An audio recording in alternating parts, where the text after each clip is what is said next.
साथियों, इस क्लास में हम डिस्कस करेंगे मुल्ला पेरियार डैम के बारे में। चलिए सबसे पहले तो देखते हैं कि ये अभी चर्चा में क्यों है।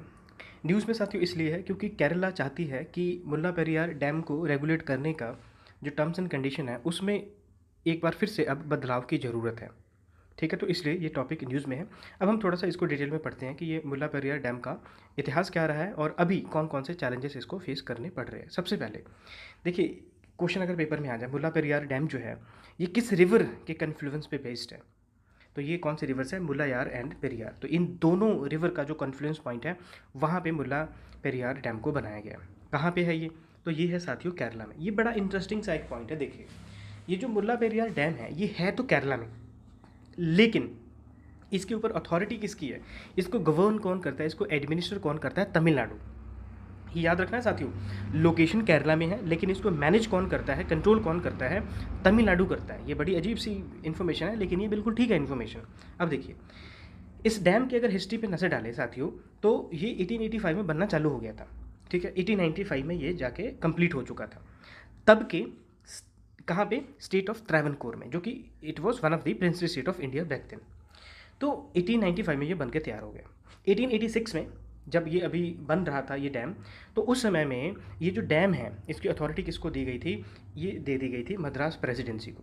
ठीक है, लीज पे दे दिया गया था। कितने सालों के लीज के लिए दिया गया? तो ये लगभग 999 ईयर्स के लिए इसको लीज पे दे दिया गया। ठीक है, तो अभी कितने साल हुए? तो कुछ में 120-25 साल हुए हैं हार्डली।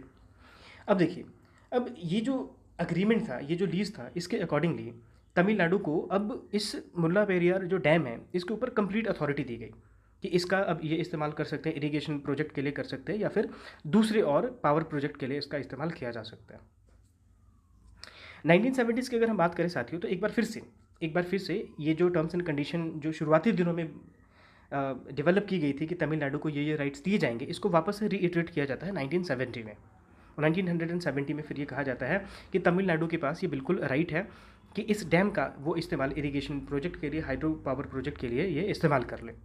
और बदले में केरला को क्या मिलेगा? क्योंकि इसकी लोकेशन तो केरला में है, तो केरला को बदले में मिलेगा रेंट, इसके ऊपर रेंट मिलेगा। सेंट्रल वाटर कमीशन ने बोला कि इस डैम की जो मैक्सिमम कैपेसिटी है वो कितनी है? 152 फीट है। तो इस इतना पानी भी यहाँ पे स्टोर किया जा सकता है, लेकिन अगर डैम के स्ट्रक्चर को प्रॉपर तरीके से अगर हम स्ट्रेंथन कर दें, अदरवाइज इतना हमने पानी को स्टोर नहीं करना है। तमिलनाडु की अगर हम बात करें तो तमिलनाडु की तरफ से ये हमेशा एक क्वेश्चन जो है ये रेस किया गया है कि तमिलनाडु ने हमेशा बार बार जितने भी ये रिपेरेशन के काम हैं ये रिपेयर तो बार बार करवा रहे हैं, इसको स्ट्रेंथन करने की बात ये हमेशा कर रहे हैं। इन्होंने स्ट्रेंथन किया है जो इंफ्रास्ट्रक्चर है डैम का, इसको हमेशा इन्होंने रिपेयर किया है तमिलनाडु वालों ने, लेकिन केरला की गवर्नमेंट इनको वाटर लेवल को इंक्रीज करने से मना कर देते हैं। तो ये हमेशा जो सवाल है ये तमिलनाडु की तरफ से उठाया जाता है। तो केरला ऐसा क्यों कर रहे हैं? तो केरला का कहना है कि जिस जिले में, इडुक्की जिले में ये डैम लोकेटेड है वो एक अर्थक्वेक प्रोन एरिया है। तो जितना ज़्यादा पानी का लेवल बढ़ेगा उतनी ही परेशानियां जो है इडुक्की डिस्ट्रिक्ट के लिए बढ़ सकती है। तो ये केरला का पक्ष है। सुप्रीम कोर्ट ने क्या कहा फिर? तो सुप्रीम कोर्ट ने 2006 में बोला कि ये डैम का जो वाटर लेवल है 142 फीट तक इसको इंक्रीज़ किया जा सकता है। और इसने बोला कि केरला की तरफ से ये जो दावे किए जा रहे हैं ये बिल्कुल बेसलेस है। इसको ही ध्यान में रखते हुए फिर केरला की गवर्नमेंट ने क्या किया इसके बाद? तो केरला की गवर्नमेंट ने केरला का एक एक्ट है, Kerala irrigation and water conservation act, इसमें किया अमेंडमेंट। और अमेंडमेंट करके इन्होंने क्या बोला कि जो पानी है इसको मैक्स कितना आप स्टोर करके रख सकते हैं? 136 फीट, जो कि सुप्रीम कोर्ट के जजमेंट से थोड़ा कम है। अब मामला फिर से कोर्ट में चले जाता है। तो कोर्ट में जब ये मामला चले जाता है तो सुप्रीम कोर्ट का कहना है 2014 में कि ये जो अमेंडमेंट किया गया है केरला की गवर्नमेंट की तरफ से ये बिल्कुल बेसलेस है, इसको अनकॉन्स्टिट्यूशनल डिक्लेयर कर दिया।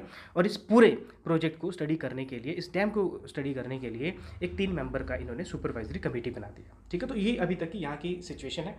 रिसेंट में जो जजमेंट था सुप्रीम कोर्ट का ये 2014 वाला है। और अभी वापस से केरला का ये कहना है कि ये जो टर्म्स एंड कंडीशन है इस डैम को रेगुलेट करने के लिए इस पर वापस से एक नेगोशिएशन जो है, एक चर्चा जो है, डिस्कशन जो है, डिबेट जो है ये होना चाहिए। तो इस टॉपिक में साथियों इतना ही। Thank you for watching. Keep learning, keep growing. जय हिंद।